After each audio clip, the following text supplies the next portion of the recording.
Shabbat Shalom, family. All esteem belong to the Most High Yahuwah. Yes, back again, back again. All esteem belongs to Him for this hour of truth telling session. We are back again, back again. You know, it's an amazing thing to be alive in this hour, be alive in this season, because we're getting to witness prophecy. We're getting to witness the unfolding of the word that was long foretold to come, some of which we're going to discuss today. But I'm excited for the word because it's always a powerful message that Yahuwah gives to those who are with eyes to see or ears to hear. Yes. I'm excited again for the word because, we're all going through storms. Anybody to tell you they're not going through a storm, and the truth of the matter is, you might not be doing something right. Right? This is the hour of testing. A lot is happening all over the world, but much of it is really distractions. All the little nuances with politics, and even a lot of the false teachings that's going on is really distractions to keep you from aligning with the truth. That's the whole objective, or to lead you back to perdition. That's what the enemy has been doing since the beginning, causing the people to rebel, causing the people to be led astray. But I'm excited for what Yahuwah is doing with his people in this hour, despite the storms, despite the setbacks, despite the times of discouragement. We're going to that's our topic for today. Word of encouragement. We're going to talk about the reason why you were awakened. Get past a lot of this deception out here, this illusions about awakening, such not that are taking place. Hopefully my sound is coming across clear on these platforms. Again, it's been a lot of work from the Prince of the Powers of the Air to keep us from understanding the realities that exist. But the truth is, none of it can stop what he has promised, what the Most Mighty One has already set in motion in the Shemayim, written on the eternal tablets, not the ones that can be broken or written over, not even hidden, like they work so hard to hide truth.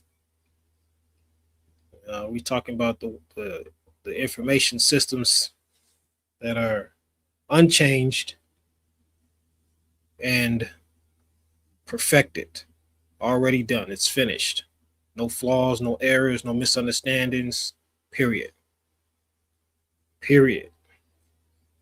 So I see y'all out there in the comments. All esteem belongs to you. For you who are on now during this live, and those that are joining later on, I have a lot of so-called shadow banning going on these platforms. They're constantly removing views. They're removing likes, and it's expected, right?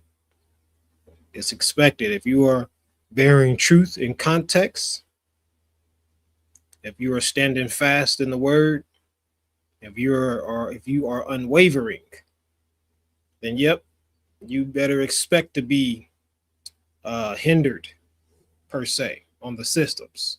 They can't stop the word from going forth. They can just try to manipulate, twist things around.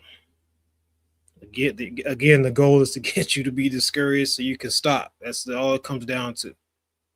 They know they can't stop you. They know that the true chosen have awakened. That's why they are contaminating all the foods. That's why they're crop dust in the sky. That's why they are doing every and any little thing they can do, because it's not about, these people have no kind of thought about preservation of anyone other than themselves. Collateral damage is a consistency with them. They will destroy anybody in order to go after the chosen people. But nevertheless, judgment is falling on the nations. The people who are out to stop the chosen are destroying each other. That's why I tell folks, don't get involved. Let them fight it out. Let them go to war with each other, and that's why it just trips me out about all these people that are so-called protesting about the people in power, stuff that they're doing. Let them do what they need to do to destroy each other. Especially you who have spent ages being under the oppression of these people. Let them, what do you need to fight them for? Let them fight each other. Sit back, read your word, eat some popcorn, and let them destroy each other. You move on and wait for the barakah, the blessing of the most majestic one to show up. That's the beauty of it all. We don't even got to fight. We don't got to raise a hand. We don't got to argue, none of that. He never told his people when he awakened them to go stand against the regimes and none of that nonsense. He said, I will turn Egypt against Egypt. And that's exactly what we're watching today. They're literally after each other's throat, destroying each other. Whatever wing they want to be a part of, or whatever political arena, whatever doctrine, they're all after each other. Good. Y'all do that while I stay over here and pursue the only truth that exists, which is the Creator, Yahuwah, the Almighty. But nevertheless, we got a topic we're going to get into. If you don't, again, everybody needs encouragement. All of us do. You do, I do. We all need encouragement, especially if you walk in the narrow path, especially if you have chosen to be consecrated. You need encouragement because the enemy knows when you choose to walk the path that is contrary to the world, you are now walking with a target on your back, your front, your side, on top of your head. The enemy's after you. You don't waste resources on people that belong to him. He's after you in any way, shape, fashion, or form. But we're going to get into the context of what encouragement means according to the word. So many variations of encouragement today, which is nothing more than just leading people astray. A whole bunch of fluff and feel good, but at the end of the day, you don't have the foundation of the truth regarding encouragement, then it's all going to fade away eventually. The pressure gets heavy enough and boom, you surrender. You wave the flag or you throw in the towel, and we ought not be such. We ought to not be them people who throw in the towel, no matter how hard it gets. But it all comes down to knowing the truth. That's where the confidence in holding fast comes from. Yes. So Shabbat Shalom, beloved. I see you out there joining us in this study. Buckle your seatbelts. We're going for a little contextual encouragement word. A word of encouragement. This is why you were awakened. You're going to find out, if you don't already know, when this is over with, why you were woke up. Why he didn't leave you sleep. Why he didn't leave you hanging out in the shallow end of the pool, knocked out. Oh, yes. Word of encouragement. So, as I said last week, you who are willing, we're going to keep putting out bolos, and this is definitely a good time to do a bolo. Good time to do a bolo. Be on the lookout. Somebody's wanted out there. We got a lot of suspects running around in these end times. You want to be on the lookout for deceivers who try to make you think you haven't been awakened. This is probably one of the most powerful tools being used in this hour as we speak. You got a whole lot of people out here that are falling away from truth, trying to convince you that you never truly woke up. They come on the internet, stand in pulpits and say they were deceived. They knew not the truth. So they decided to progress in the truth and now have getting the real revelation, or whatever the case may be. You're going to get a lot more of this as the time goes on. It's called pressure.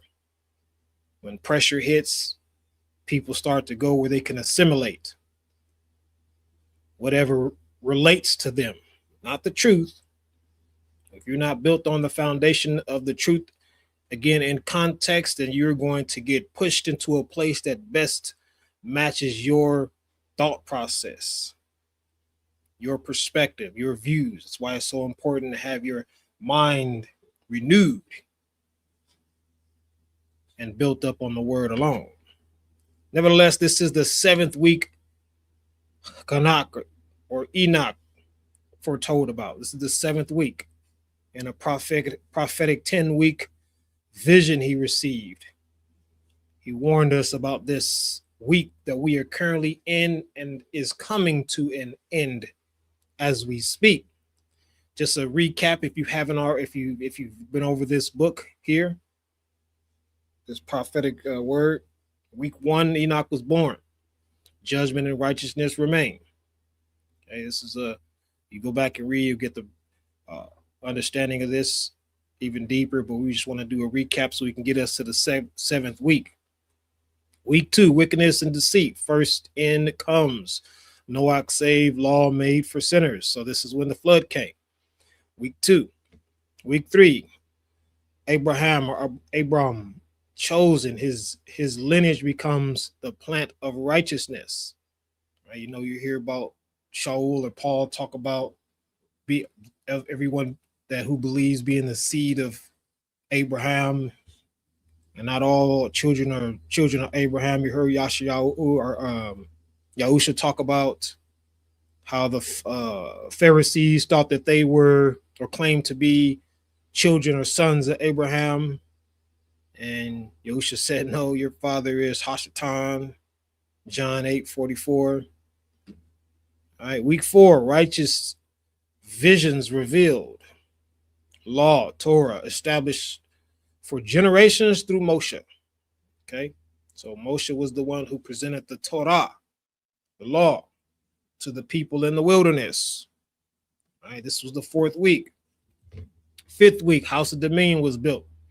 So when they finally get to the promised land, okay, when it's built up in the true promised land, not in Dust Bowl, not over there where everybody's running to, the land that says, the land that doesn't look anything like Leviticus or Deuteronomy, actually Leviticus, where it talks about the land being desolate while the chosen are in their enemy's land.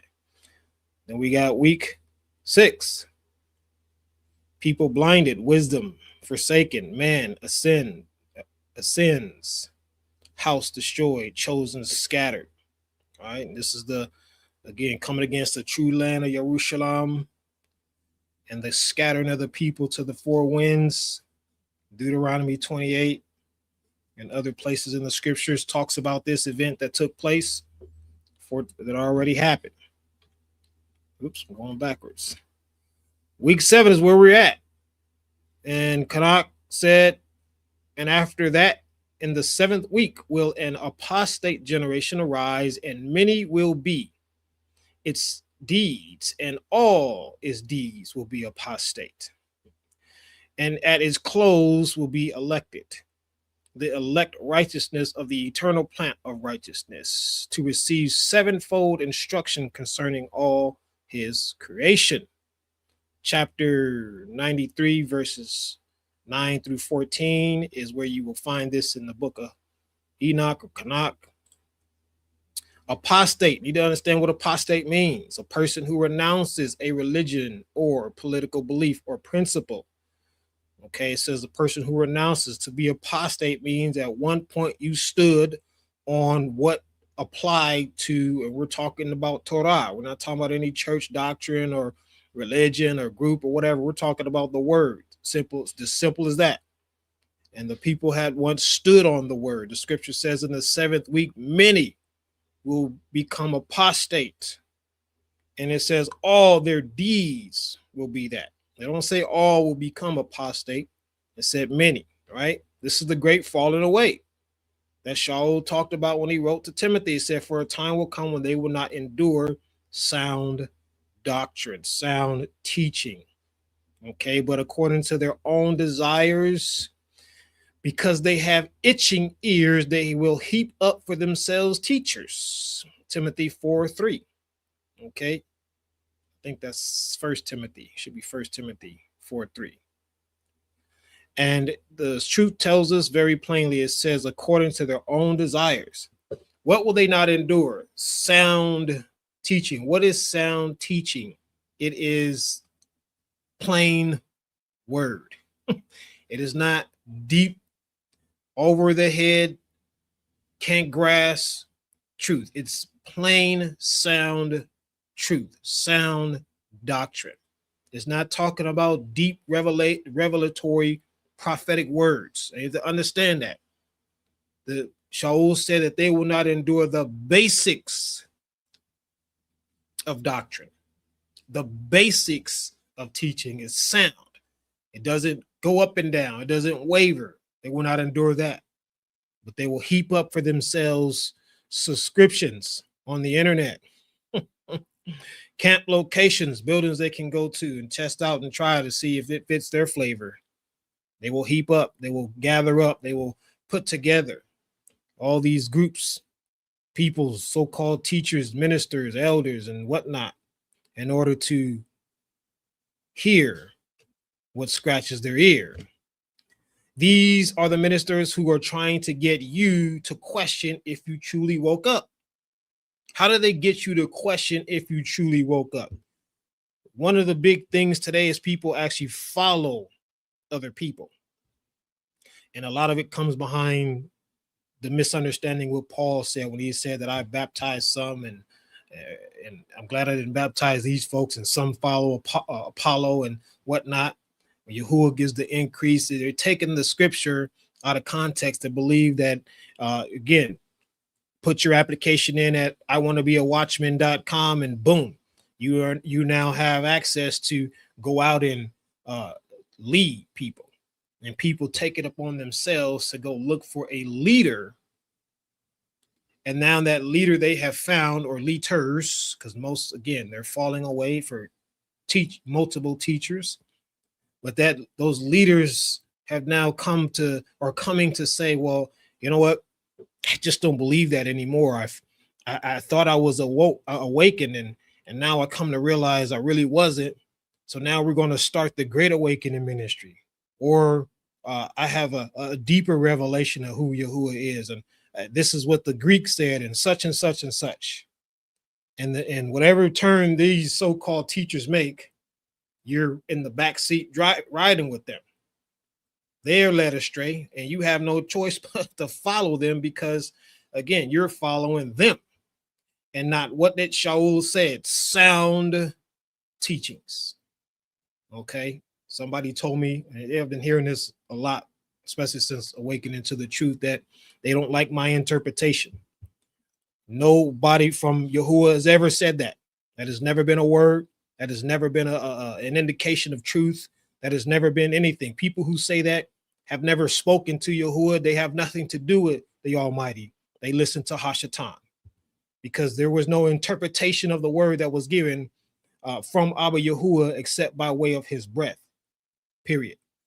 So your philosophy, your interpretation, all that silly stuff, that comes from people who belong to the world. They do not belong to the Almighty. He is the only one, okay, who can teach, period. He has vessels, but he is the only one. So when you look at a person and you see them and the word they give is contextually sound, it doesn't deviate, they're not adding to the truth, then guess what? They're being used by Yahuwah. That's what's happening. But when they start to shift and all this other kind of stuff, and someone comes along and says, whatever, this, that, and the other, they say, well, I don't like your doctrine. No one from Abba Yahuwah ever said anything ridiculous like that. So who are the elect? Enoch talked about an elect that would be elected in the end of the 7th week, right? At the end of this extended, horrific trial of testing that has been going on for quite some time, right? Long time according to man's standards, but only a moment in time according to Yahuwah. Who are the elect? The scripture tells us very plain. It says, for the sake of Jacob, my servant, and Yasharal, my elect, I have called you by your name. I have given you a title, though you have not known me. Yashayahu, Isaiah 45:4. The elect explicitly is those who descend from the tribes of Jacob, his sons, and of course those who he adopted that were Yosef or Joseph's sons. Okay, so that's the elect. Period. There are people who are not of the lineage, okay, but they are still that are not of the lineage, but are not excluded from the barakah of coming into the house. We'll talk about that a little bit more, but understand there are the elect and there are the consecrated people, the consecrated ones. When you see that in scripture, oftentimes we're talking about end time prophecy. We're talking about handing out the barakah or bringing all people into the kingdom, those who are not going to perish. When you talk about the consecrated, you're including those that are of the nations who chose to love the name of Yahuwah, honor his Shabbat, and be and stand apart from whatever nation they came from, whether it be an Edomite, from Moab, or wherever the case may be. Okay, enough.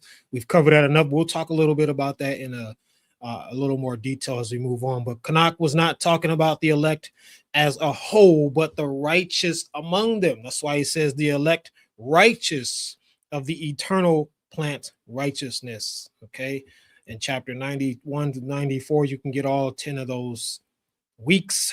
We're going to just talk about the 7th, but nevertheless, yes, that's what he's talking about. Who are the elect of righteousness? Good question. Barak or blessed is the one who keep judgment and he who practices righteousness at all times. Yashayahu, Isaiah 45:4. Okay. To do righteousness and judgment is more acceptable to Yahuwah than sacrifice. Proverbs 21:3. This is a big one. A lot of people making horrific sacrifices. What I'm doing right now is a sacrifice. I am sacrificing my time, my energy, my effort to get on here and do this study.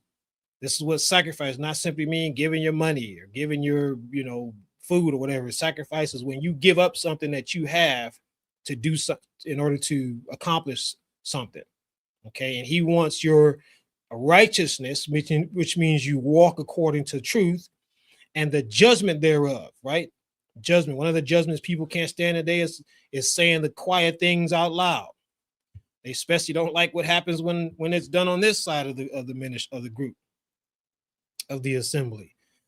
Yahuwah has emboldened me, set my face like flint, so I can say things that are often spoke quietly out loud, and people get their feelings hurt because they think we're all supposed to just kumbaya on our way to the promised land. Can two walk together except they agree? I didn't think so.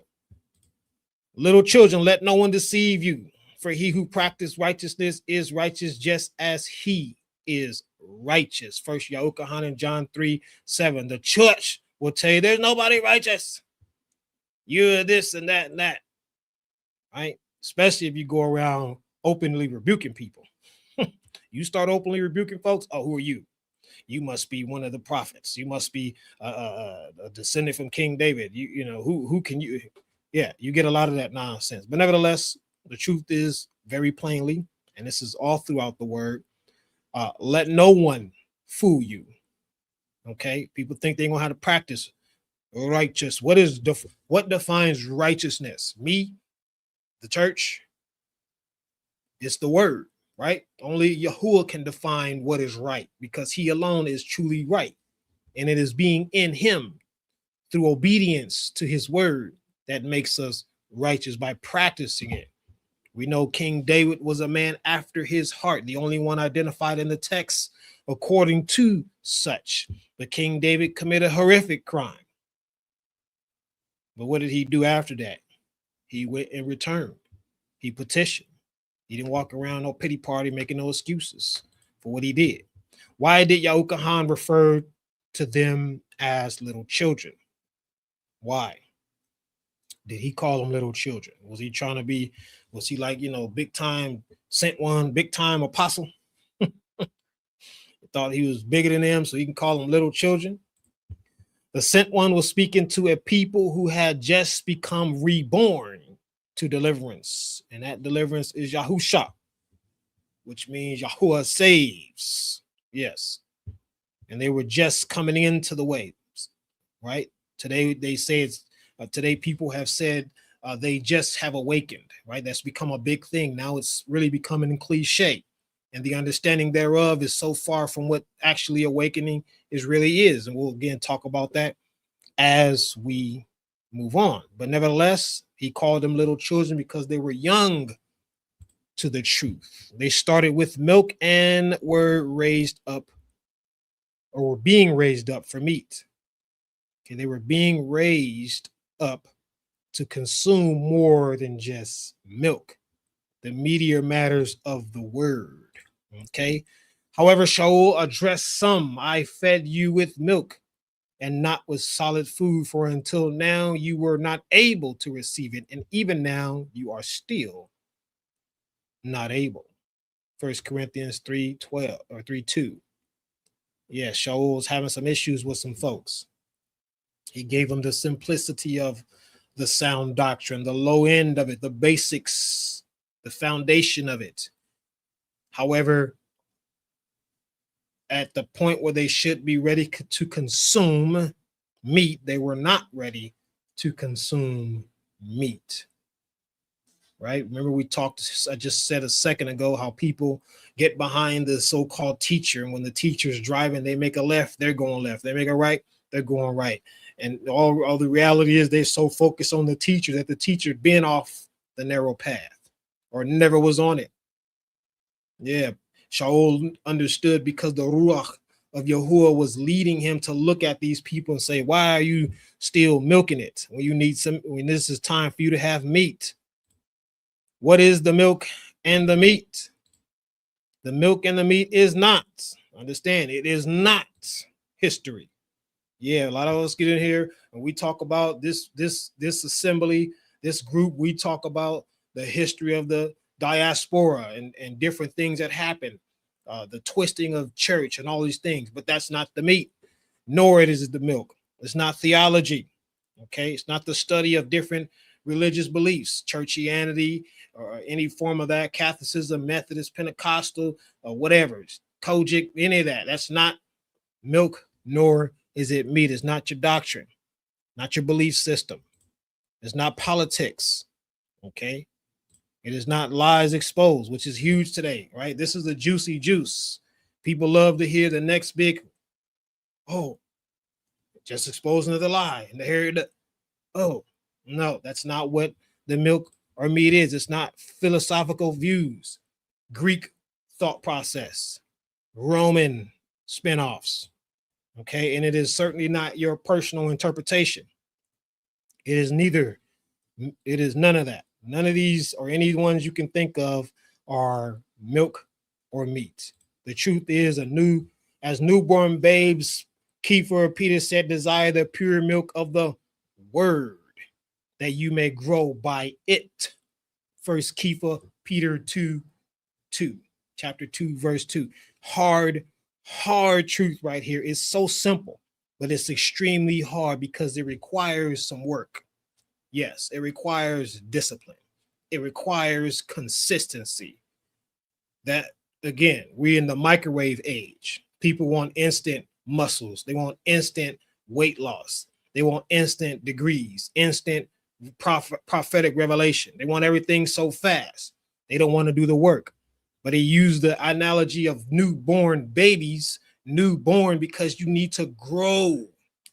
You need to go through some growth pains. You need to go through some trials, some tribulation, some hard times. You know how babies hungry and they just start crying and yelling. You need to go through them experiences to be crying out, yelling for truth, to be fed, crying out.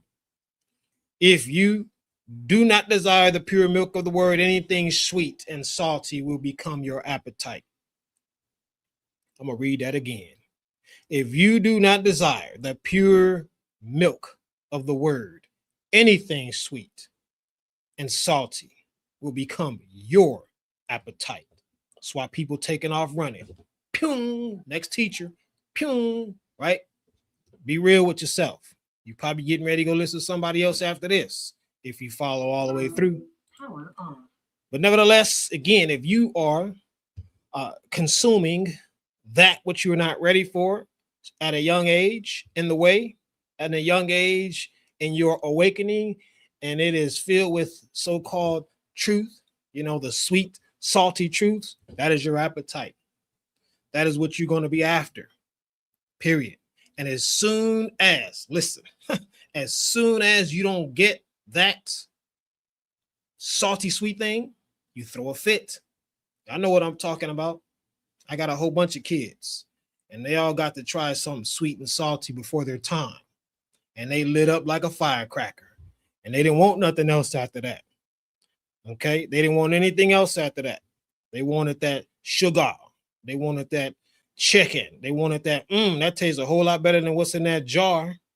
That simple, plain, foundational, much needed stuff don't taste like this stuff. Okay? This is why the world is flooded with everything but the true word. And everything, period. And they've used these platforms to make sure that everywhere you scroll in the digital space, you probably would say, turn your head. There is something that you can listen to, something you can read that has absolutely nothing to do with the true word that is in and out of the so-called internet. And it's by design. Today, again, we have the so-called awakening declaration that many have been given for or professing about their life. I've just awakened. I've been awakened for 7 years. I'm still waking up. Or I wasn't truly awakened. Now I am. And all these awakening. Listen, awakening. How many times are you going to wake up? How many times are you going to say, well, maybe I wasn't truly awake? Those are perfect statements, crafted so well that it makes people miss who are not walking in the discernment of Abba Yahuwah. It makes people miss the reality that somebody just said they were never woke or they returned to perdition. But they say it in such a way, they can't say, listen, I was serving the devil. And now I've chosen to serve you. I know it was 7 years since I thought I was awake, but I really was serving. Nobody's going to get on and say that. You're going to hear very few people say, Hashatan deceived me. Because what does that mean?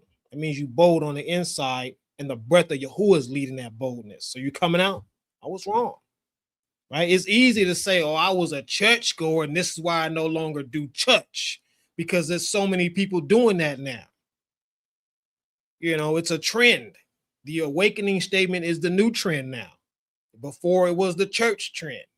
And it's going to continue to go because we're living in the apostate age. Many apostates, not a few. Yes. This is why discouragement comes and wins.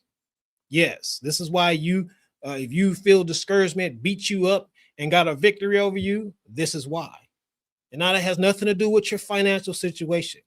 Has nothing to do with health. It has nothing to do with your family life. It has everything to do with the truth being manipulated or missed in order for you to walk out the will of Abba Yahuwah. You get discouraged in those moments. I was just on the so-called internet maybe about an hour ago, and I saw this person say, True Yerushalayim is in this other location. And I'm thinking to myself, wow, somebody else got it. And the natural response in my brain was, well, maybe I might have it wrong. Okay. But I was like, let me, as I say often, because Yahuwah has led me to do this and proclaim this, test the testimony. The person that shared this, do not speak his name, do not walk in his ways, or concerned about the so-called political, racial, and all other nonsense that exists in the world. But all of a sudden, they're going to get the revelation of the true promised land. Yeah. Again, this is why discouragement comes and wins. Where are you rooted? We get down.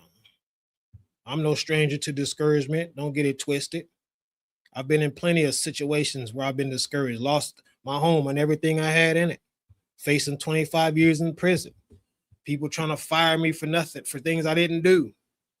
You name it. I've homeless, standing in free food lines to eat expired food. So I understand encouragement and discouragement, but it takes knowing the truth. This is why way back when Moshe said, before Yahusha even appeared, he said, man does not live by bread alone, but man lives by every word that proceeds from the mouth of Yahweh. Deuteronomy 8:3. You live, and the living ain't just you alive and breathing. Your life is living, is your state of mind. Is it alive or is it dead? Your emotions, are they alive or are they dead? Your thought process, your perspective. It said it comes off of every word that proceeds from the mouth of Yahuwah. They didn't say the historical points that you can line out. It didn't say the super deep revelations. His word at the end of the day is his ways that he gave his people in order to follow him, where there is no compromise. There is no conflict where you're trying to wonder, am I really offending him or not? He said that is how you live. That is how you maintain encouragement. But nevertheless, whether you grew up in church, whether you found it along the way, or whether you was doing your own worldly thing, you pick up a so-called Bible and you read it, but you have the eyes and the thought process of philosophy, or people out there supposedly exposing lies. So now you're looking to see, well, what lie is this, or where does the truth line up in this lie, or whatever. Politics, doctrine, history. You're coming at it with all these perspectives, views, and understandings that really blinds you or hinders you from receiving the milk of the word. You need milk, but you after the sweet and salty stuff. This is all by design. This is all by design. I remember when the so-called when the scare 19 happened and the world went indoors. I was on the internet just like other people, seeing what time it was. And then this guy came out named Pastor Karn. He was one of the few churches that didn't close. And he drew a lot of attention. People were threatening him and all that because he wouldn't close down and play the Scare 19 game. So he seemed like a leader of Abba Yahuwah. And then one day I heard his soul. This is before I had the name revealed to me, before I had awakened to the truth. But I heard him say, I got a prophecy. And that prophecy is somebody famous. And no, wait a minute, 2 people famous are going to die soon.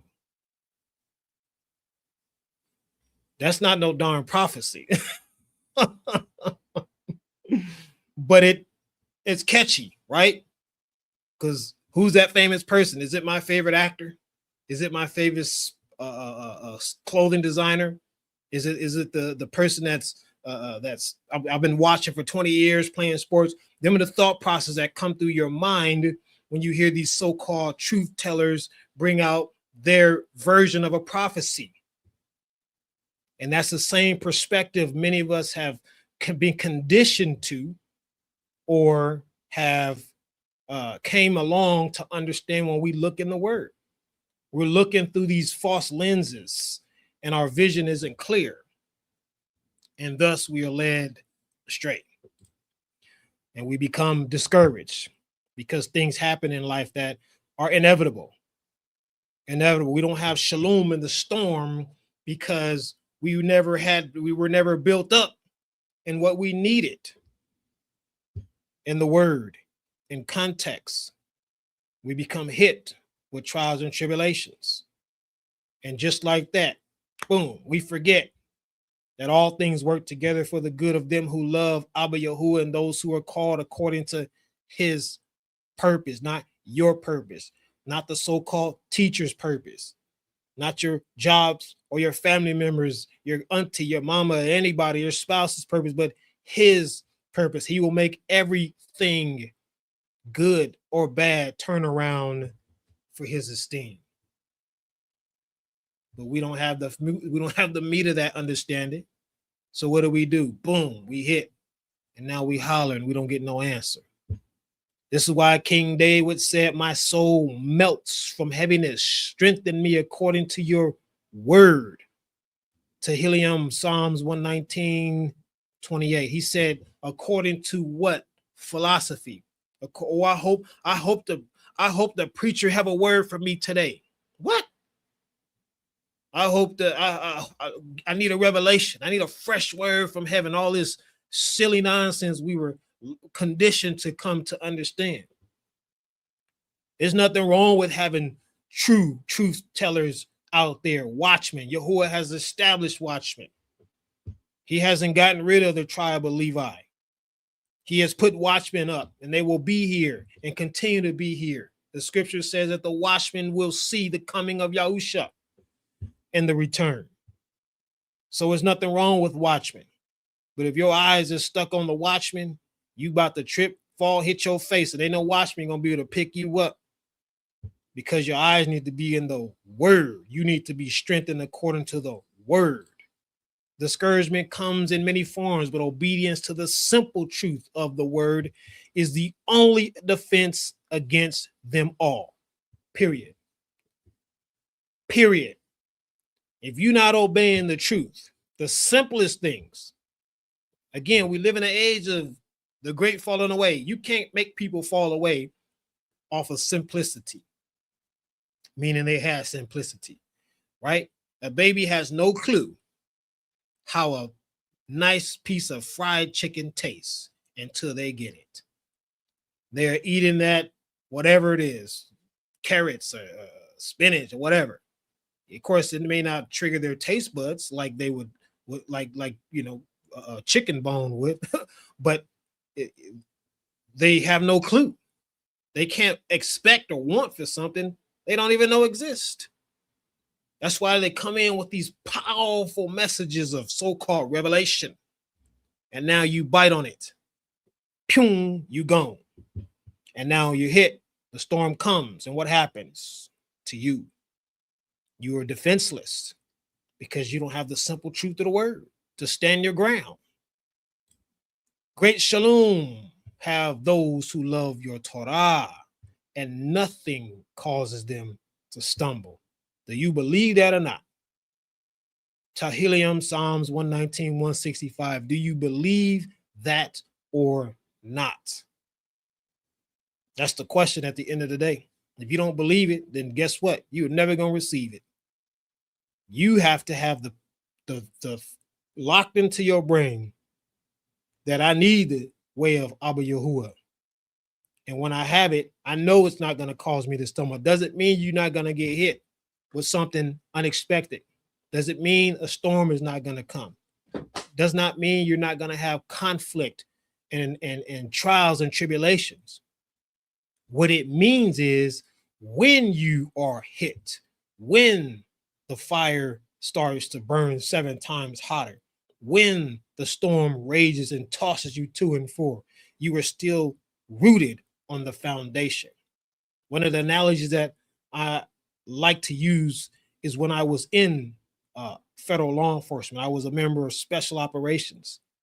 And one of the understandings I came to realize was we had to train like life depended on it. We didn't just train and do different formations and tactics. We trained as if that's all we understood and knew. And we built ourselves up on the basics of things consistently. So when all hell breaks loose and the plan goes out the window, guess what? We fall back on the basis. But if you don't have the basis, where do you fall? Right? A lot of people are scared to fall. And they don't have the basis. So what do? Here comes the teacher. Open the door, get inside, let's go for a ride. And then they scared that if they get off this bus, they're going to end up being stranded or lost. So they just ride and ride and ride all the way until they find out, damn, it's hot down here and I can't get out. The challenges of this walk comes from every direction. Yes, every direction. This is why Shaul said we are pressed on every side. 2 Corinthians 4:8. Every situation is supposed to come against you. It's not because just you're going through a storm. Okay, we're talking about the way. We're talking about the true walk. You're going to be pressed on every side because at the end of the day, you're not on the side of the devil. Doesn't mean the storm don't fall on the people who are of Hashatan. It simply means you're going to get it way worse, more often, and much harder than other people. It's inevitable that you cannot escape. However, it takes truth and context to confidently stand under the weight of the storms. We're not talking about super deep revelation here. Okay, we're talking about the simplicity of the word. Before there was the book of Revelation, before Yahusha came, before all the prophets, before they made it to Jerusalem and established the kingdom, what did he line out for the people? He said, if you do them, a man that does them will live by them.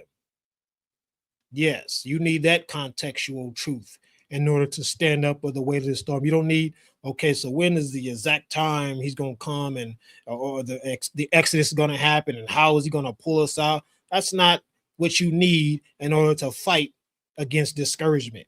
You need the simplicity. You need the milk. Okay. That's why Shaul said we're not crushed. We are pressed on every side, but we're not crushed because Shaul gave him the simplicity of the word. How many super deep prophetic words did you read from the Apostle Paul or Shaul? How many? None. He gave it plain, simple. What to know, like there's 10 wings and 7 horns and the dragon had 5 heads and all. It wasn't none of that. It was the simplicity of it all, which is why it's so hard for people to receive what Shaul said. The writings of what Yahuwah has led him to say. Why? Because he's not going all into that deep stuff. He's trying to get you off the ground. You right now, you're laying down in sin, laying down in rebellion, laying down and being getting ready to be cast into eternal darkness. All right, so who is the Great Awakening for? This is another thing that draws people away. Get them to take off, beat feet, and run it. The Great Awakening is for all mankind. Yes. When the world closed in 2019 with the Scare 19 pandemic, when it all shut down, guess what happened? Everybody and their mama got to get a part of that Great Awakening. Wasn't no more, I don't know what's going on. None of that. You may not have known all the tricks and plans of the enemy, but guess what? Boom, them eyes got open and you got to see. Guess what you got to see? You got to see the world for what it really is. Evil, false, liars, haters, hard, ridiculous, dumb, you name it. What no good in Scare 19, what no good that happened on the earth. None of that. I don't care what they say about they were created in 6 months and how they gonna save people. You got to see the manipulation on top of manipulation.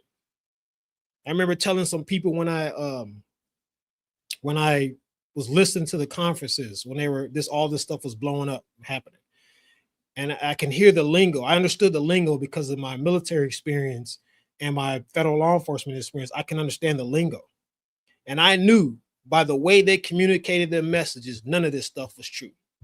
As far as how they were trying to address it and perpetuate it and save people, none of it was true. It was one of the gentlemen came on in a conference with the orange guy, and they said one of the news person asked him, what's happening? You know what he said? He said, we're in a live exercise. I've heard that so many times in the military for code or lingo for this ain't real, but we're going to treat it as real as we can so we can train. That's what happened. They were preparing the world to receive the beast, order out of chaos, and it played out pretty well. Revelation 18, prophecy fulfilled. All nations deceived by pharmakeia, however you pronounce that. In the past, Yahuwah overlooked such ignorance, but now he commands all people everywhere to repent. Acts 17:30. Again, the Great Awakening is not only for the so-called Hebrews. It's not only for the elect of the Hebrews. It is for every human being. to wake up and repent. Wake up and stop being dumb. Wake up and stop playing like you sleep. Okay. Everybody else now, they're not asleep. Okay. Despite what they say, who they believe, and how they want to continue in their past that they choose, they're not asleep anymore. What they do is they walk around keeping their eyes wide shut. They're trying to force themselves to not see the realities that surround them. That's why they so caught up in sports, which they couldn't even do. The bar and the grill. Remember all those things people were so desperate for that they was like, let me roll it up and take this for the team and get back out here and enjoy the so-called world. Yeah, because those were all the things the enemy put out there intentionally to not only make people be desperate for them, but to help look to close their eyes to what is happening all around them. Fake appeasers. This is why you are a Gentile and are hated like a Hebrew. Yeah, I know they be trying to tell you because your complexion, your lineage, or whatever, that you are not part of the awakening. The devil is a liar. The devil is a liar. He has no new tricks. All this silly stuff has been going on for a long time. Again, you woke up and you realize church is a lie. You realize they took the word and they manipulated it to the highest degree. And they gave it to people like it was that sweet and salty thing. And now you got people right next to you, your own family members rejecting you, your own family members turning away from you. You're trying to say, I've talked to several of you, you say, you know, I'm trying to walk out, but my spouse keep trying to go to church. Yeah, because you know, again, are awakened. All right. Rebellion don't mean people didn't wake up. They just mean it means they didn't like what they saw. And they chose to put blinders over their own eyes. But they can't hide the facts. And you continue to move on in the word, and they stagnate in the lie. And that's a lot of us today. Again, Hebrew/Gentile sojourners who are now joining the house, staying in the house, walking in the way, honoring Abba Yahuwah's ways. And you're dealing with it. You're dealing with it like crazy. They're walking out on you. It's a tough path. That's why you need encouragement. But your encouragement cannot exist if you don't have the foundation of the word as plain as it ought to be. Not all this philosophical, deep, revelatory, change your life and all this other kind of silly stuff that you're trying to put out here under the title Awaken. And we talked about this in our part 3 of the Straight Talk series. Why you walk around smelling funky to people. You stink to them because you smell good to Yahuwah. You have an aroma through Yahusha Hamashiach that he is pleased with. And because he is pleased with that aroma with you, the people in your own circle don't like you. Can't stand you. Think you, they calling you apostate. Talking about you done went all crazy. You done lost your mind, all that nonsense. Why? Because they love the lie. Why? Did they love the lie? Because they have pleasure in unrighteousness. And the beauty is, you know these people. You know them. Some of them are very close to you. And you know they like doing unrighteous things. And that's the reason why they are not able to receive the simplicity of the word. They need to go into church and have somebody blow on them with their funky breaths and fall on the floor and start gyrating and then get up 3 times a sinner. The closer you get to Yahuwah, the more distant you will become to those who do not seek him. Yeah.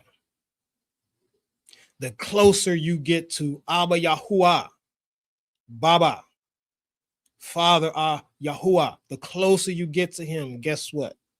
You're going to start creating this gap, and it's going to continue to expand. Continue. And ain't nothing you could do to try to close it up. Stop trying to manipulate the word. Stop thinking about, well, maybe I should, take this Shabbat off.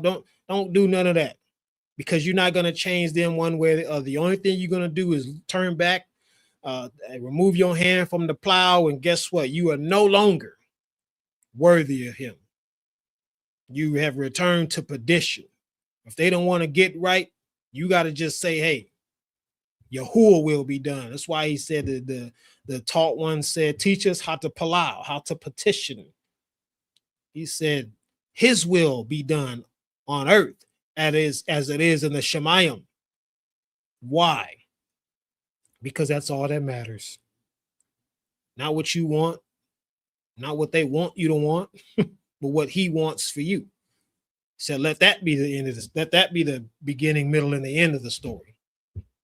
The hater, the hatred, understand this. The hatred was never about your gender. Got nothing to do with your gender. Okay? It was never about your complexion. I know people out there mad as all get out because they looked over and saw their oppressor had skin that's not brown. So they like, oh, you going to hell, all that nonsense. It's not about that. Okay? They hate themselves when they open their mouth, say stupidity, stupid stuff like that. Skills. They ain't got nothing to do with your skills. Yeah. When I used to speak in churches, they used to come up to me and say, oh, that was a good word. Oh, that was real great. I like how you did. I'd be like, don't give me that. Don't give me that because it ain't about me. It ain't about your skills. That's not why you receive hatred. It's not about how intelligent you are or may appear to be. It's not about your placement because you were placed in as a sojourner or you were placed in as a so-called Hebrew. It's not about your placement, and it's certainly not about knowledge, how much knowledge you have, because you know, I use a website, movingmindsetministry.org, tons of knowledge on there. But anybody who hates ain't got nothing to do with that stuff on there. Okay. The truth is, if the world hates you, you know that it hated me before it hated you. If you were of the world would love its own. Yet because you were not of the world, but I have chosen you out of this sorry world. Therefore, the world hates you. Yahuwah John 15, 18 through 19. That's why you hate it. It ain't got nothing to do with JC. It ain't got nothing to do with because you part of a certain church or used to be part of a church or you used to say JC or you was of a camp or any of that stuff. The reason that you truly become hated is because you are chosen out of the world. And to be chosen out of the world is displayed through you walking out his name's sake. That's why you have enemies, whoever you may be, so-called sojourner or so-called Hebrew. And you need to understand that, keep that in perspective when people try to out you from different groups, don't want to talk to you, whatever the case may be. Hold on to Torah. Don't let all this hate be for nothing. If they gonna dislike you, discredit you, disown you, let them do so, but don't let it be done just because you know, a New Jerusalem church member, because you watched Joel Osteen, yeah, because your son worship day dress looks better than the others. Let that hate be because you were chosen out of the world. And you're not of them. They love their own. This is why you were awakened. Yes, this is why you were awakened. Okay? And here's some truth to back this up. In the 36th year of the reign of Asha, Bahasha, the king of Yasharal, came against Yahuda and built Ramah, that he might permit none to go up or to come into Asha, king of Yahuda. Then Asha brought silver and gold from the treasuries of the house of Yahuwah and the king's house, and sent to Ben-Hadad, king of Haram, and who dwelt in Damascus, saying, let there be a covenant between you and me, and as there was between my father and your father. See how I have sent you gold and silver. Come, break your covenant with Bahasha, king of Yasharal, so that he will withdraw from me. And Ben-Hadad listened to King Hasha and sent the captains of his armies against the cities of Yasharal. And they struck Hayon, Dan, Abel, Mayam, and all the storage cities of Nephtali. And it came to pass that Bahasha heard it. When Bahasha heard it, that he ceased building the Ramah and stopped his work. Then King Asha told all Yahuda, took all of Yahuda, and they carried away the stones and timber of Ramah, which Bahasha had built for buildings, and with them built Gabah and Mizpah. And at the time, Hanani, the seer, came to Asha, king of Yahuda, and said to him, because you relied on the king of Haram and did not rely on Yahuwah, your Alua, mighty one. Therefore, the army of the king of Haram has escaped from your hand. Were not the Cushim and the Libim a mighty warrior with exceedingly many chariots and horsemen? Yet because you relied on Yahuwah, because you relied on Yahuwah, he delivered them into your hand. For the eyes of Yahuwah move to and fro throughout all the earth to show himself strong on behalf of those whose hearts is complete or loyal to him. In this you have acted foolishly. Therefore, from now on, you will have wars. 2 Chronicles 16, 1 through 10. When we look at this story, the king decided to trust in other folk, brought the silver and the gold from inside of Yahuwah's house and even from his gold to them, asking them to basically partner up so that they can stop being under affliction or going to war against other peoples. And his foolishness led the seer to come to him and say, look here, you trusted in man rather than trusting in Abba Yahuwah, who's already delivered people. He's proven to you that he is loyal to his word and he will not forsake his people. But nevertheless, you got impatient. You got beside yourself and decided to go reach out and trust in man. And because of that, he always had war. Because of him trusting in people for Shalum, he ended up having war always when he reigned. When you trust in anything other than the source, Yahuwah, when we trust in anything other than the source of Yahuwah, we have no choice but to endure internal wars, creating discouragement. When you start trusting in other people, when you start trusting in systems, when you start trusting in things and stuff and resources and Caesar, which is government, then you are going to have nothing but discouragement. You're going to have nothing but war, conflict inside of you. He cannot give you shalom if you don't trust him. He cannot give you the serenity of thought and the calmness in your heart if your trust is in others and stuff. This is why King David said, this is my comfort in my affliction, for your word has given me life. Tehillim, Psalms 119:50. King David was a true example. Again, I often say you need to go back and study King David and how he responded to his situations, trials and tribulations. Of course, much of what he endured was on a wider scale than you and I, but they are still applicable to the things we all endure in these end times. And he helped lead a standard of what it means to receive encouragement in times of affliction. David didn't go through no super deep prophetic revelation in order to get encouragement. He went back to the simplicity of the word. How much word do you read? Be real with yourself. How much word do you truly read? Myth. I'm sure you heard this in church. Much prayer equals much power. That is a myth. Nowhere does the word support that nonsense. It sounds good, especially with them so-called prayer warriors. They say if you pray hard, you pray long, you pray strong, or you're gonna be strong. But the truth is that ain't nowhere in the word. How did your prayer get answered?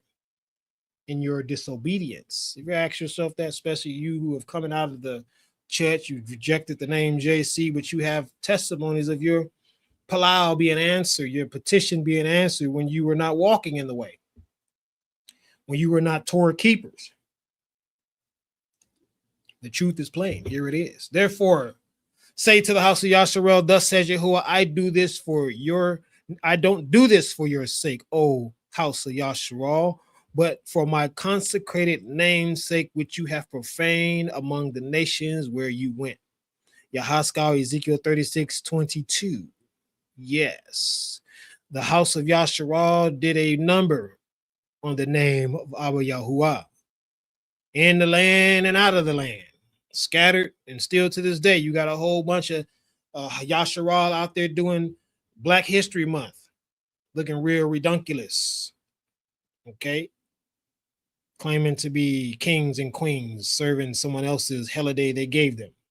But nevertheless, he said he redeemed them. He calls them. He preserves the elect who are righteous among them, not because they were a perfected people, but because of his name's sake. That's why you received healing when you were living sinful. That's why you received prophecy, vision, dream when you were living in sin, because he did it for his name's sake. Had nothing to do with you.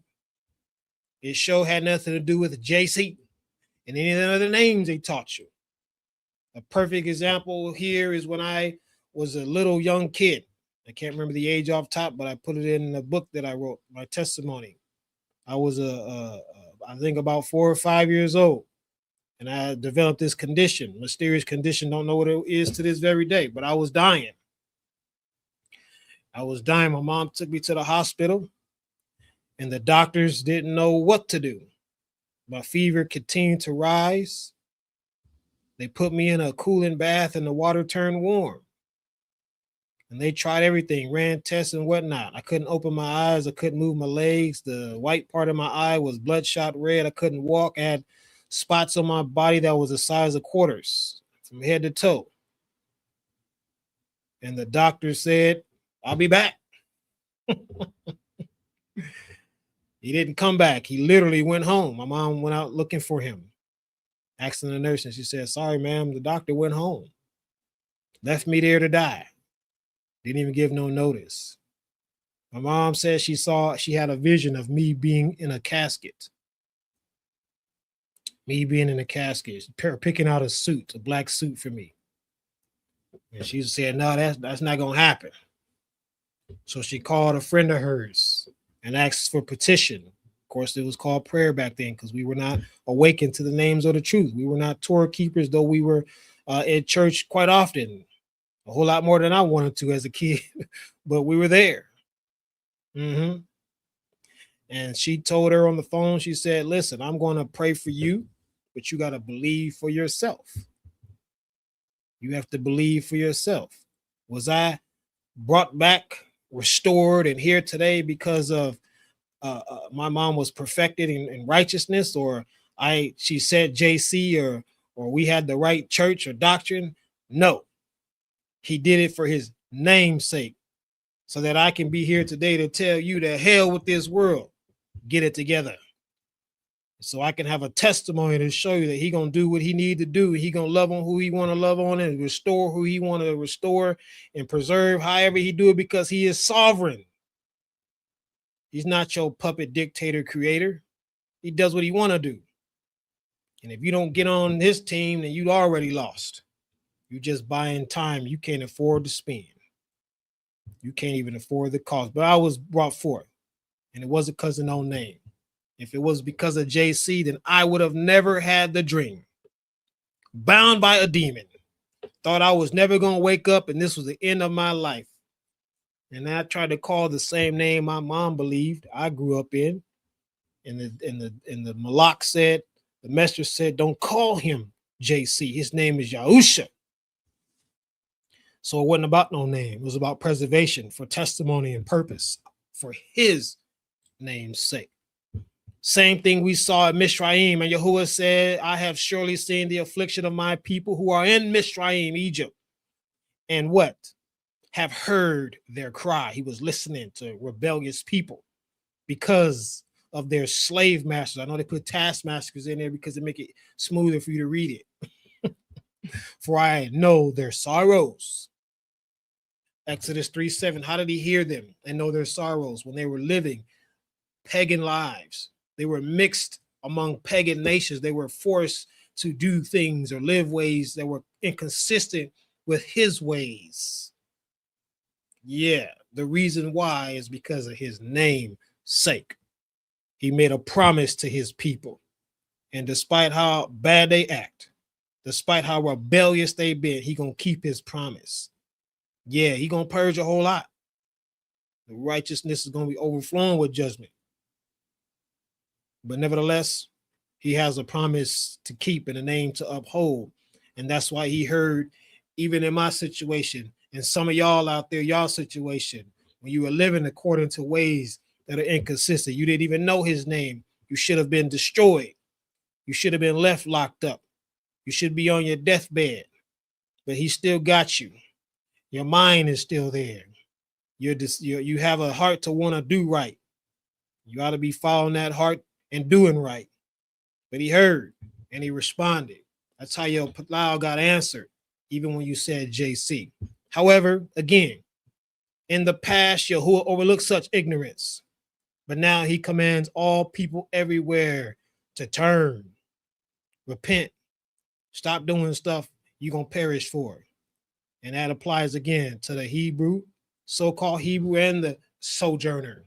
You are mandated to stop it, whoever you may be. Don't let them so-called Hebrew Negroites tell you that you can't come in because you a white person, so-called white person, whatever the case may be, because of your complexion and you from the house of Esau, all that nonsense. They read loud and they read angrily so that you don't hear the simplicity of the truth, which means they need to go sit their butt down somewhere, because he said many apostates will arise in this 7th week. We are living in that age. Acts 17:30. Your command is to turn. It is to return to the truth, turn to the way, turn to the everlasting law and life of liberty, which is the Torah. That is what he commanded his people to do. That is what he has mandated all peoples on the earth to do. He who turns an ear from hearing the Torah, even his petition is an abomination. Mishalayim, or Proverbs 28:9. Yeah, so when you come to the knowledge of the truth, when you come to the reality of what is real in the way, and you continue or you choose to turn from hearing his ways, your prayer now becomes an abomination to him. Understand that King David was not talking about hearing one read Torah, but listening to do what the word speaks. Okay. Yes, they spoke at the gates. The leaders back in Jerusalem, they would read the Torah. It's commanded to read during certain appointed times. Right? But that didn't mean that you were supposed to just sit there and listen to what people are saying. But what the word says, you apply such in your life. Today, most have exchanged reading to obey with hearing what others have to say about the word so they can say they are informed. Everybody wants to be informed today. Why? Because this is the information age. You said a lot of wisdom will come out, and Daniel foretold about information will be exploding in this age, and that's where we're at. But it don't matter how much you know. What matters is how much you obey. And that's where people have gone astray. They sit back and they listen. They pop on their favorite subscribed channel to hear so-called truth, but they never take that truth that they claim to hear and go back and test that with the word. They go back and vet it Go back and ensure it holds up under the weight of truth and context. So when that storm comes and they don't have that truth, boom, knocks them right on the ground. Then they discouraged. They don't feel like they can go forward. They don't know how to put another foot in front of the other. Why? Because you were not walking in the simplicity of the word. You were sitting on whatever people was talking about. Real and lasting encouragement requires discipline. You need to be disciplined in order to be encouraged. I know discipline was like, okay, I need to purchase this $300 and something motivational speakers ticket to go hear these prominent speakers, whoever, show up to the Women Thou Art Loose conference for your $1,500 ticket and get your flight and hotel, all that nonsense. So you discipline yourself to go there. Yep. How many of you have been to them conferences, and tell me how much have they helped you right now? When you were down and out and discouraged, the only thing you probably did is look over that receipt and said, I sure could have used that money right now. Discipline yourself. Get in the word and read it. Read it. Read it. Ask the Ruach HaKodesh, ask Yahuwah to send his breath upon you that you may understand what it says. That you may receive what the word means and not run off of Chat GPT. I call it crap GPT. The thing is so garbage. But all these internet systems out here today, people love to call it AI like it's something powerful, and they made a deity out of that darn thing. This is why King David said, my eyes are awakened through the night's watch, that I may what? Watch TV, scroll the internet, see how many likes and subscribers I got. Go eat some cake. No, he said that I may meditate on your word. Tehillim 19:148. He said his eyes popped open at night in the night watch so that he can get up in the word and meditate on it. Man, King David loved Abba Yahuwah and his word. Well, I don't see nobody that rocked it like that in the word. You know, the man wasn't perfect. We know that. But he had a love for him that, man, powerful, powerful. But how many of you laid there in the bed, woke up, and just couldn't go back to sleep? Couldn't, right? You probably thought you was tired. Maybe you was tired, but you just couldn't go back to sleep. Woke up in the middle of the night. You know, you got work tomorrow. You got to do this. You got to whatever, cook food. You got all these, take care of kids. He woke you up so you could get in the word, so you can meditate on the word, not scroll your phone, not check your bank account, okay? Not respond to a text message. He woke you up so you can meditate on that which you need to prepare you for what's coming. He's trying to get you ready. So when the storm comes, you don't get knocked on your back, roll up in the corner, start crying, talking about, I can't go no further. Again, Yahuwah don't come in the loud storms. He don't come in the powerful winds. He don't come in the earthquakes. He don't speak through none of that. He speaks as he told Elijah. It's written, he said, he spoke it, and the voice was still, small. Not the theatrical nonsense we see every day. The hype, the plays and the performances that the so-called truth tellers put on. Still small voice he spoke. And he said, Elijah, why are you running from that crazy woman? What are you doing here? Right? Belief comes by hearing the word. Real encouragement comes by applying the word you read and understood. People say you need to hear the word to believe. You do. And when Shaul said that, he was not talking about simply believing everything. That was your way of entering in. By belief, you enter in through what they called in church faith. You enter in by belief. Okay, now you got some work to do. Yeah, you got work to do. All right, and that work mandates that you understand what you read it so you can apply it properly. That's why you need to ask Abba Yahuwah to give you. And he may not give it to you directly. You may hop on a study or walk down the street or get a text, a phone call, something, and the revelation come by way of a messenger. Okay? It happens all the time. But it don't happen to people who don't take the time to make it happen. The serpent knows what you don't know. What you do not know, the serpent knows it. Understand that. And what you don't know is what he's going to use against you.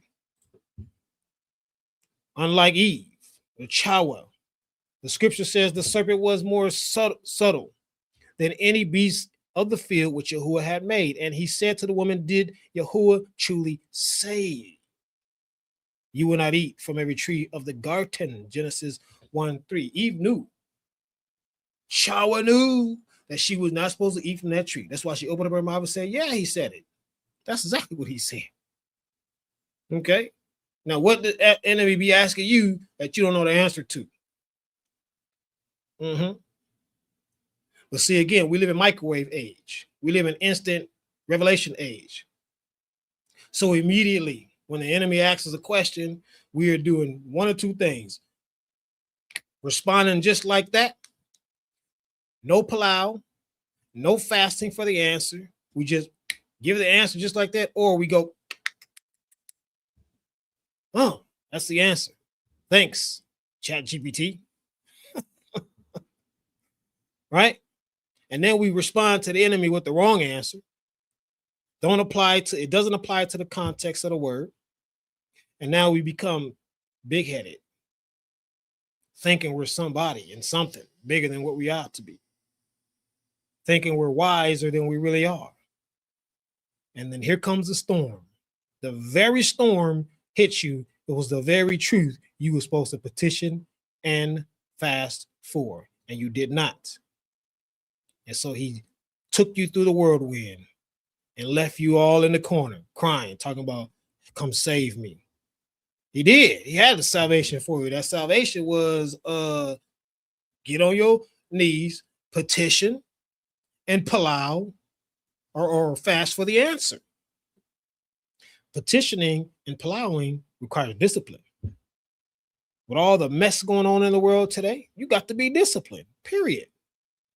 It's so easy to have a message or something come through. That's why my phone stay on vibrate.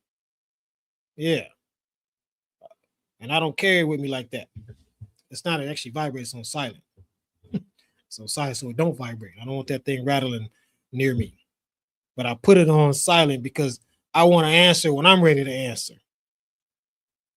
I don't want to be answering to someone else's expectation or standards, to some system out there. I want to be answering when I'm ready because I've been led to answer. Yeah. A perfect example today. Did Yahuwah truly say no deliverer? There is no deliverer besides him. This is a beautiful one right here. All esteem to Abba Yahuwah for giving it to me as I was putting these slides together. It's a perfect example, right? The serpent is asking this question to a lot of y'all right now.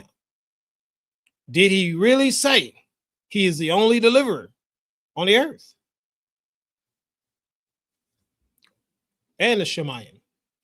Again, as newborn babes desire the pure milk of the word that you may grow in it. First Peter chapter 2, verse 2. Your desire has to be the milk of the word first before you answer any question in the word. You have to have the desire. Now, you may not be, listen, you may not be on milk when it comes to everything in the word. You may be in some kind of meat phase with certain things.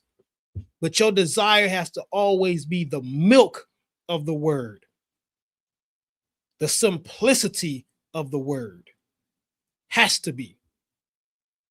Because that means you want the foundation of truth. So when you start to build in Yahuwah, you are on a rock and not on sinking sand. So when, again, the storm comes, your house don't collapse and you become overwhelmingly discouraged. Assemble yourselves and come, draw near together, you who have escaped from the nations. They have no knowledge who carry the wood of their carved images and petition to a mighty one that cannot deliver. Declare and bring it near. Let them take counsel together. Who has declared from what? Ancient time. Who has declared from ancient time? Who has told it from that time? Have I not, Yahuwah? And there is no other beside me, a righteous mighty one and a deliverer. There is none beside me. Yahuwah, Isaiah 45, 20-21. Again, that's why I love reading the whole chapter, the verses before and after, cross-referencing, because he says ancient time. He's not talking about what the Greeks did with the word. He's not talking about what the Romans did with the word. The Egyptians, America, Christianity, Catholicism. He's not talking about any of that. He's not talking about today's awakening. He said from ancient time. And what is ancient? There is no savior besides me. There is no deliverer. So if you don't want this, if you don't want this milk right here, if you don't desire this milk right here, then guess what? You're going to have so-called ministries come along and say, well, I don't believe that anymore. I don't believe that was what the Greeks did. We're not, man, screw the Greeks. What is the simplicity of the word says from the ancient times? Even I am he, and there is none besides me. And when you desire this simple milk, then he can give you the understanding of what happened when his right arm was extended unto the nations, and why, for the love of anything, Yahusha means Yahweh is deliverance. But people come in all gangster deep. I don't believe that anymore. I was deceived. If you tell me you don't believe the foundation of Yahuwah anymore, according to the simplicity of the word, you deceived, then I would never listen to you again.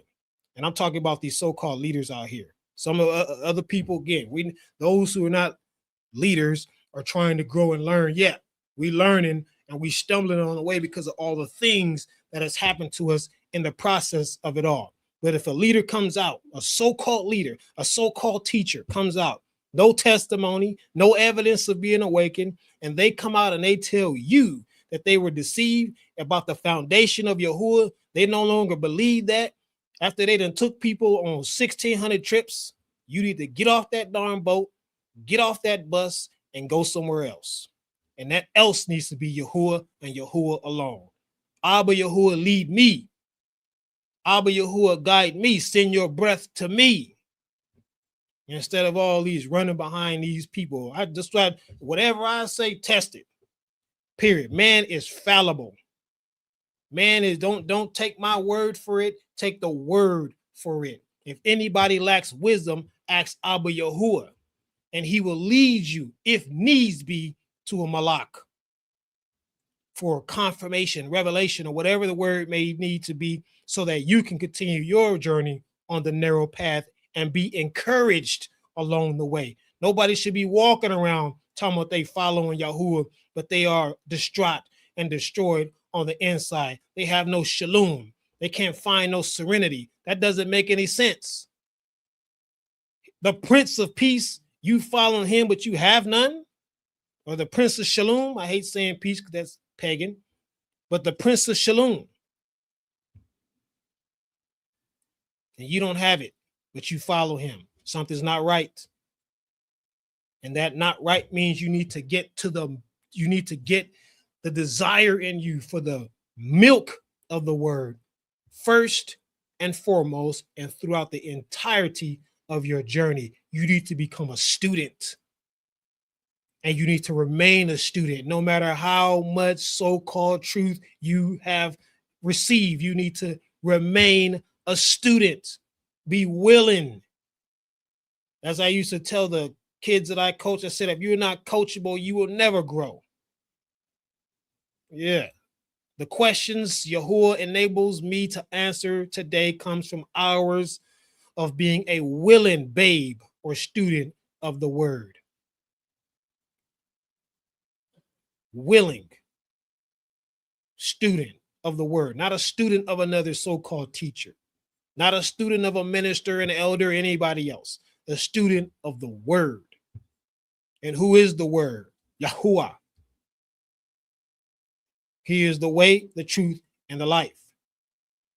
He is the branch extended unto mankind for deliverance. He is the word that was in the beginning, that came and dwelt among men. Yahuwah declared, truly I say to you, unless you are converted and become like children, you will not enter the reign of Shemayim, the heavens. Matthew 18:3, unless you become like a child, he said, changed, transformed. People are terrified of change, especially in these end times. But he said, until you change like a little child, until you transform into a babe, you will never enter the reign of Shemayim. Well, what reign is that? He was never talking about taking a trip to heaven. People waiting on the rapture. They're still waiting on that nonsense. They didn't learn from the people who missed the last rapture and sold their house and car and all that crazy stuff. Yeah, he wasn't talking about no trip. The kingdom of Shemayim was long before Yahusha came.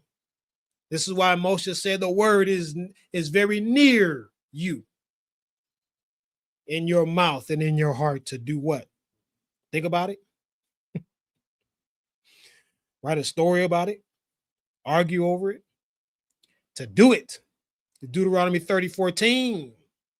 Yes, that's what he said. The word is the kingdom.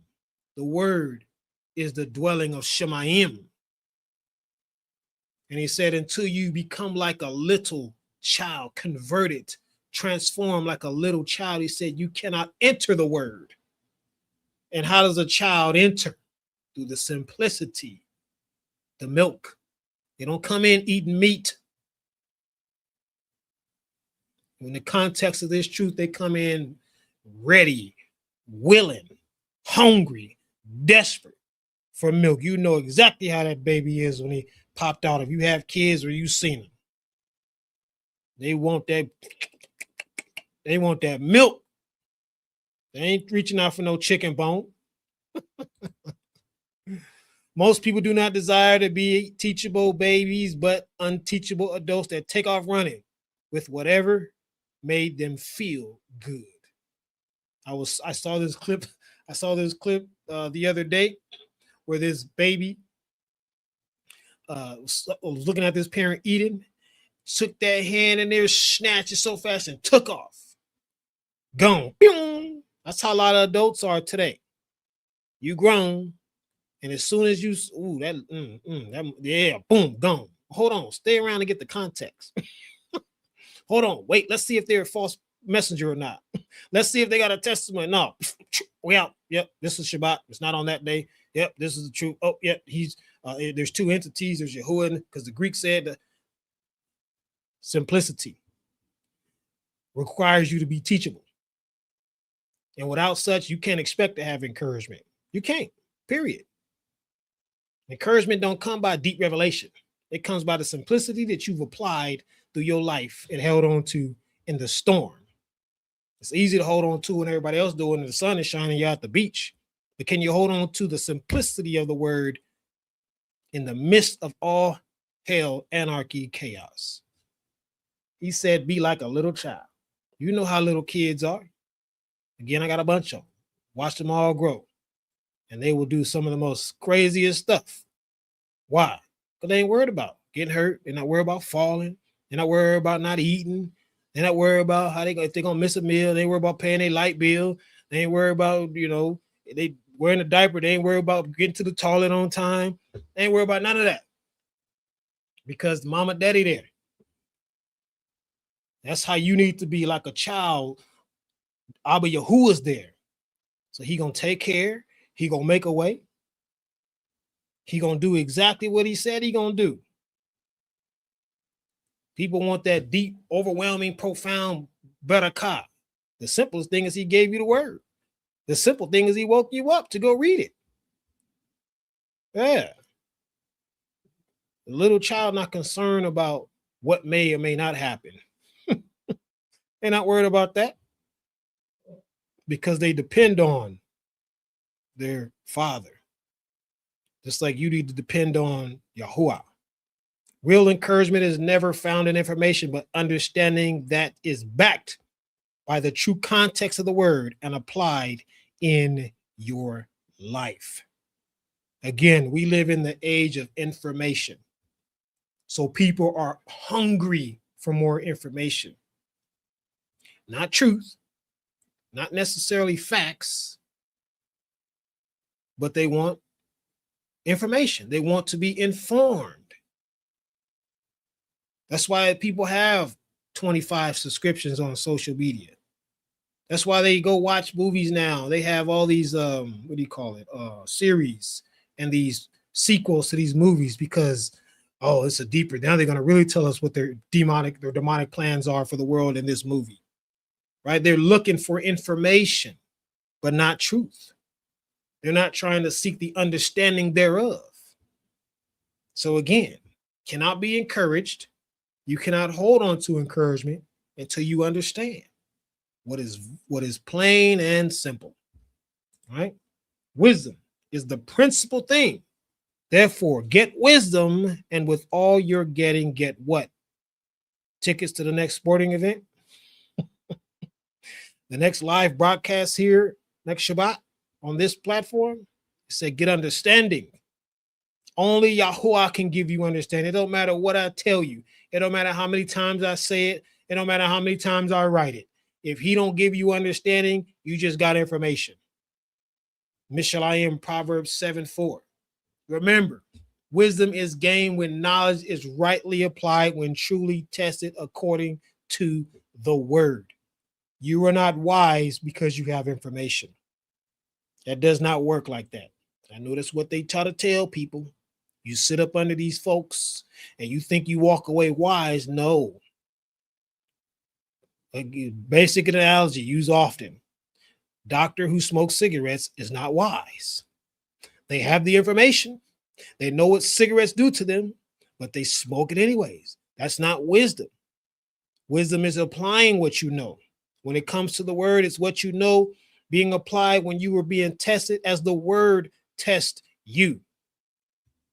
Consistent with any storm you got, somebody already went through it in the scriptures. Period. So you got reference points to know if you're being tested by Abba Yahuwah or the devil's trying to tempt you. Yeah.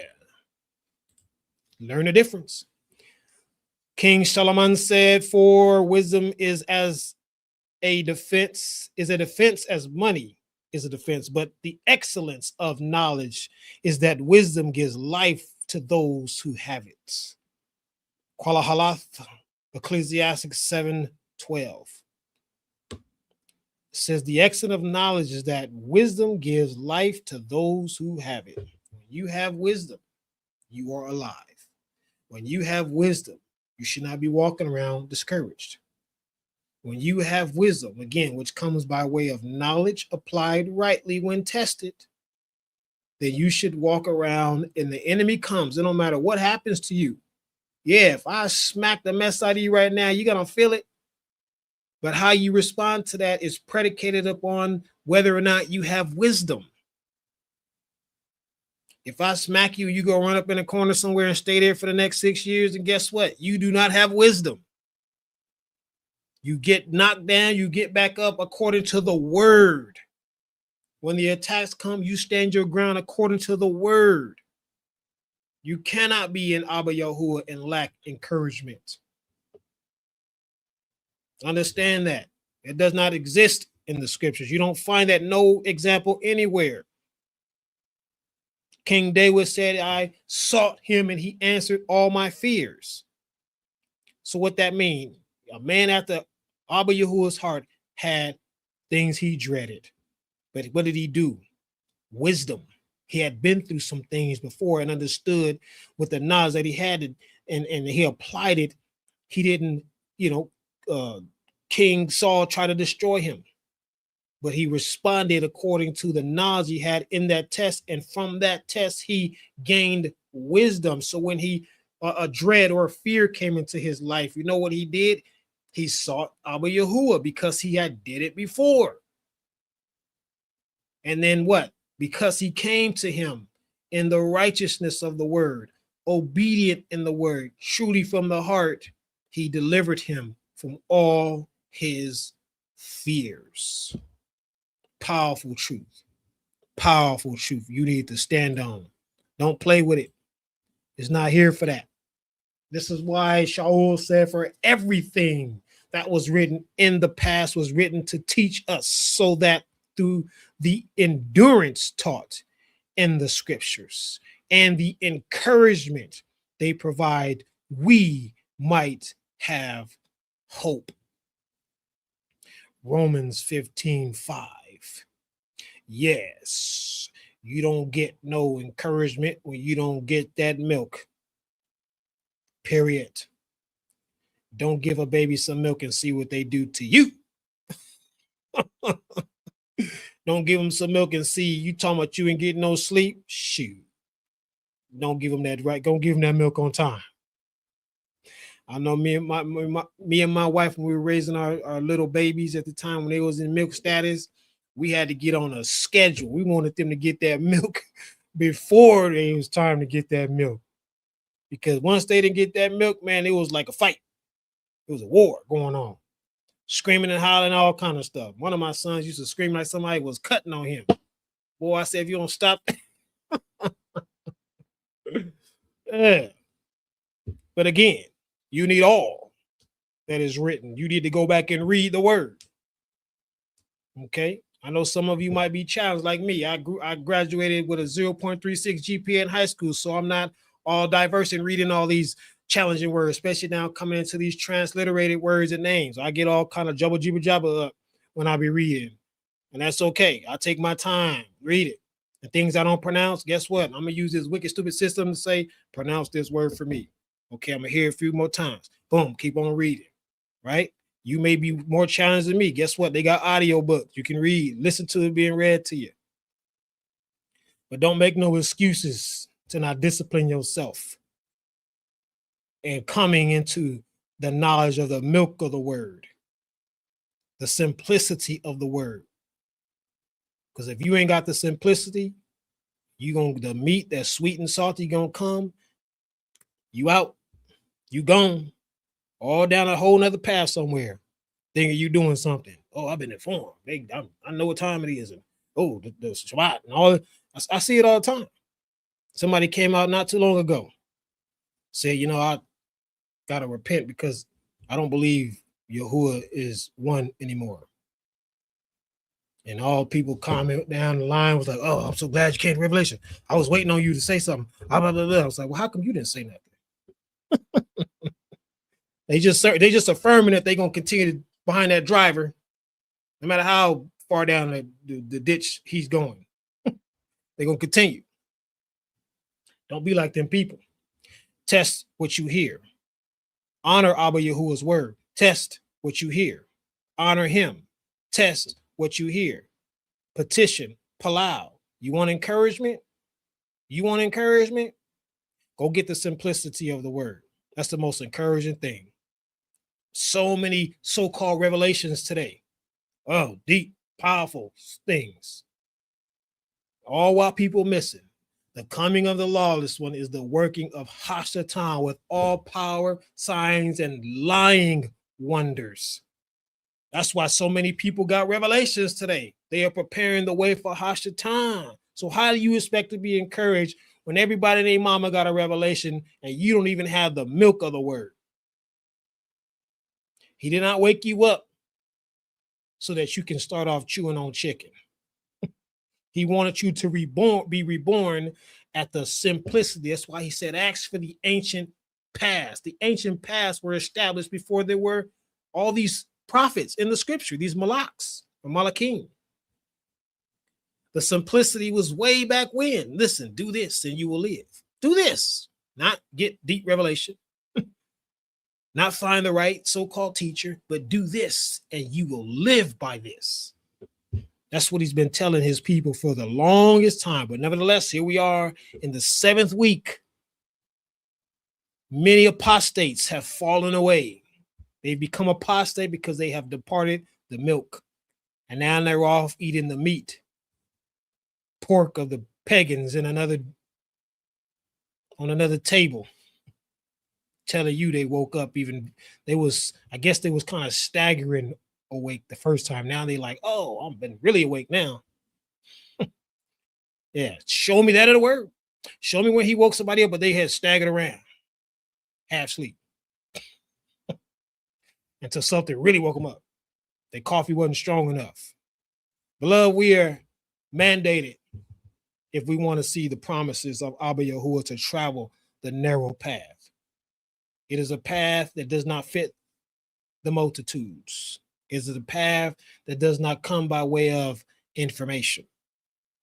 It is a path that mandates hard times. It mandates people rejecting you, who ought to be walking right with you. It mandates storms like no other people experience. But what keeps a person on the narrow path, those guardrails, so you don't deviate, fall off the cliff, or go into a ditch, is the milk of the word. That's what keeps you. Just sitting there reading, going back. You know how many times Abba Yahuwah has led me to just go back and read the word, just read the chapter, read the book. And then boom, here comes some meat. When I thought I was already eating on meat when it came to that verse or that topic. People out today believing that truth can be expounded upon. They're gonna, this minister is gonna expound on truth. No such thing. You cannot expound on truth, because what you are doing, if you expound on truth, you do exactly what Yahusha had warned the taught ones about. He said, beware of the yeast of the Pharisees. That's how the word expounds. Truth don't get expounded. Truth only gets revealed. Can you look at a verse and Abba Yahuwah show you 4 or 5 different truths just in that verse alone? Absolutely. But make no mistake, not one of those truths cannot be backed by the context of his word. Every verse in the scriptures, the so-called New Testament, is cross-referenceable. If that's even a word. You can cross-reference every verse to find out who, what, when, where, why, and how. That's how he put the word together. It didn't matter what the Greeks did. It didn't matter what the Romans did. KJV, the English, America, Europe, it don't matter what they did to the word. He was not ignorant when he allowed them to get hold of it. But all that, again, comes from Shemayim. The kingdom of the reign of heaven comes by way of Abba Yahuwah. You enter that through the meat, or through the milk, not the meat. So all esteem belongs to Abba Yahuwah for allowing this study to be today. I am very grateful for this truth. It encouraged me as he was allowing me to put it together.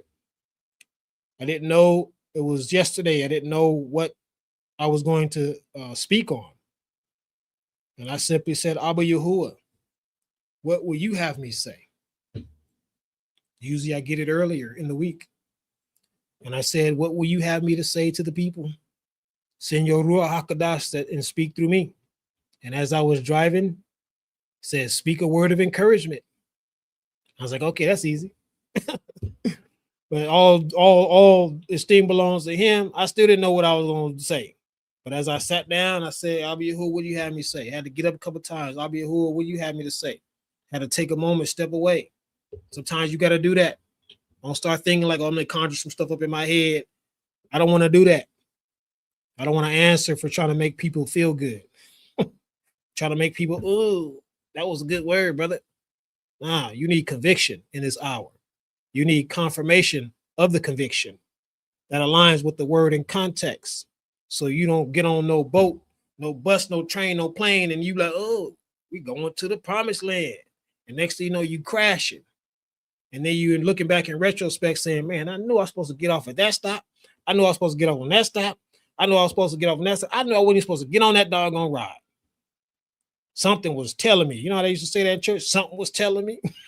Something spoke to me. Yeah, we woke now. That something is the Ruach or Yahuwah, the breath of the Almighty. When he speak to you, it's that it ain't your conscience. It's him coming in that still small voice saying, you better get off that darn boat because it's sinking and you're going to go down with it. For those that support this ministry, or this gathering, this assembly on this side of the world, Yahuwah will be esteemed for you. As I say often, we don't do campaigns. We don't do no booster club. We don't got no sign up for a little, $2 that we go. None of that. That's all part of Hashatan. We're not a Caesar nonprofit 501c3. None of that organization. We don't do any of that mess. So when people support us through petitions, support us through monetary, support us in any way, you only listening to Abba Yahuwah. I don't want to ask for what he already promised. I don't want to ask man for what he already promised. When we do his work, he said, he who begun a good work in you, he will complete it until the day of his deliverance return. So however he do that, he gonna make sure it get done. Yeah, it may not look like what you think. I'm glad I don't have thousands and thousands of subscribers, likes, and comments. Then I'd be kind of concerned, like, dang, where did I lie to people that started following me? I'm glad people talk mess about me. I'm glad I look on there and I see unsubscribe. Woo! I don't like to see people go, but all the thing belongs to Abba Yahuwah. I ain't going with them. Yeah. We're going to continue to move on in the truth. We're going to walk this thing out despite all the hell, the lies, the deception, the ridiculous stuff that takes place. We're going to continue in the way. We're going to fight. And we're going to do so encouraged. And how we going to do that? We're going to have the milk of the word. We're going to get back to the simplicity of the truth. We're not going to try to get deep. We're not going to try to go deep and profound and get all up in it. No, we're not going to do that. We're going to study. We're going to ask Abba Yahuwah to show us, to reveal unto us, to confirm his word, and we're going to walk in that. And when we come to a place where we don't understand, we're going to continue to ask him for more. And what else he wants us to know, Abba Yahuwah will reveal that to us. Make it plain to us, because he makes it plain to his people. He do. He makes it plain. He don't want you walking around, hey, what was that really about? Shoot, I don't know. And then you over here, encyclopedia, you over here, strong concordance, you over here doing all this stuff, trying to get the word, trying to get the understanding, and entirely miss it. And only that, you wasting the most valuable resource you have, which is time. You think Abba Yahuwah wants you wasting your most valuable resources trying to figure out answers? If anybody lacks wisdom, ask him. So what he's going to provide you with? The knowledge. And then he's going to test you with that knowledge. And if you pass the test of holding on to the knowledge in which he gave you in the middle of the storm, through the storm, you're going to come out wise. You're going to come out improved. You're going to come out now ready to start eating meat in those matters, or those topics, and the situations regarding his word and context. So again, I'm excited for this truth. I'm empowered by this word. It encourages me in these days of deception, heartache, loss, rejection, XYZ ABC. We have a little group called the Family Tour Project, where people get on and we just talk, scripture stuff. People share, have the babies being born and just simple stuff, keeping it contextual, keeping it, relatable to the truth, and encouraging each other. But man, these past few months, people been bolting out the group, taking off, beat the feet. Some people say they left because of, whatever. To me, it's not any reason I see in the word for it, but, they roll out, they leave. Whatever the case may be, it is what it is. But here's the thing. Abba Yahuwah is going to move and shift when you be obedient. And sometimes that moving and shift may look like it try to send a message that appears to be discouragement. That's how the enemy works. Because what happens is when the enemy does his thing, it's theatrical, right? It's high power performance. And when people are moving that way, the enemy wants to make it seem like you're not doing as he has commanded you to do. Everybody's all excited about so-called revelations and different things like that, but you're not excited. But the enemy wants to come in and say, oh, see, you're not woke yet. You're not ready for the meat, blah, blah, blah, all these different things. And some of these so-called people say that. Oh, you're not ready for the meat. You're not ready for the truth, the whole truth, nothing but the truth, all that nonsense. No, what they're trying to do is discourage you from the journey of being narrow. Yeah, being on the simplicity path. That's what they want to do. Make it think like you need 700 more revelations before you reach the level of Enoch or something. Stay in the will of the word, Abba Yahuwah, for Abba Yahuwah peoples. Walk this thing out. Don't be discouraged. Keep it simple, right? Keep it simple. Keep it easy. And what you need to know, he will make sure you know it. If you continue in this milk of it and you honor him in his ways, he's not going to leave you at the mercy of a so-called messenger. This is the internet controlled by the wicked. All they got to do is shadow ban or pull a plug. Boom. And I don't get on here and say nothing. Are you connected to Abba Yahuwah? Are you honoring him enough? Are you walking with him consistently to hear him speak to you about what to do, where to go, who to talk to, who not to talk to, and whatnot, this, that, and all that kind of stuff that got to go on for that narrow path, right? Walk it out. Do not be discouraged with in any way, shape, fashion, or form. If you're walking with him, then guess what? You ought to be encouraged. You ought to be encouraged if you're walking with Abba Yahuwah. If you're not walking with him, you have no choice but to be discouraged. He brings shalom. He is the creator of shalom. He is the essence of shalom. Him and shalom are like that. They don't even depart, right? Somebody can pull my hands apart, but they can't even, nothing can separate him and shalom. So if you in him, you have to be encouraged. The moment you're not encouraged is because you are either you have accepted the attack as defeat, or you are walking inconsistent with the ways that he has established. I know that so many times over in my own personal life. So I'm telling you from experience according to the word. All right. Hey, Shabbat Shalom, family. All esteem again belongs to Yahuwah for all he has done for us. Remember to be less. Be separated from the LESS, which is to be blessed. And you be less. When you be less, you reduce yourself, then guess what? He starts to increase whatever you need to increase in. All right. This ain't no come to JC moment to get your blessing. This is humble yourself so he may raise you up in due season. Right?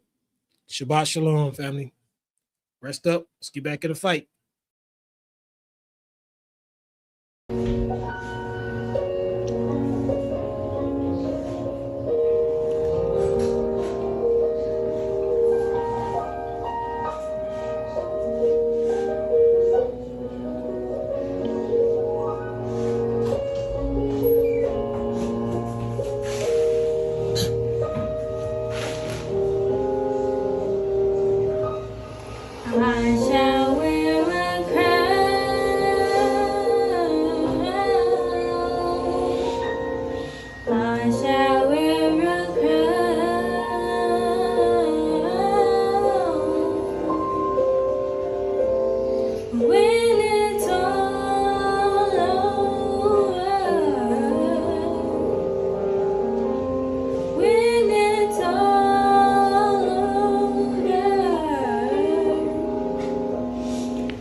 I shall